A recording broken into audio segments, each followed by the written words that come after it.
Good morning. I'm Audrey Gasolino. It's 8:55 and here's your morning rush. A man is shot while walking with a child on the northeast side.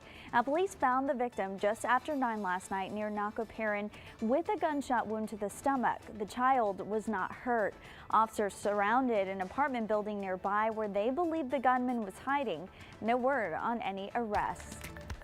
Bexar County's hospitalizations have declined since they reached a peak in mid-July. 458 coronavirus patients are in local hospitals this morning.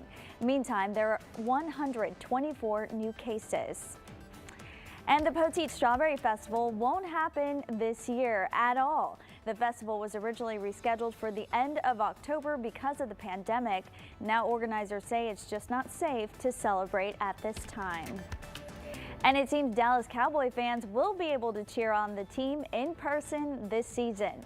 Cowboys owner Jerry Jones said the organization got the green light from Governor Abbott to have fans in at the AT&T Center. The Cowboys have not said what percentage of the stadium they intend to fill.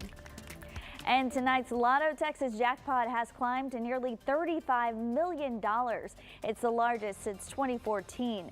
So far this year, there's only been one Lotto Texas jackpot winner.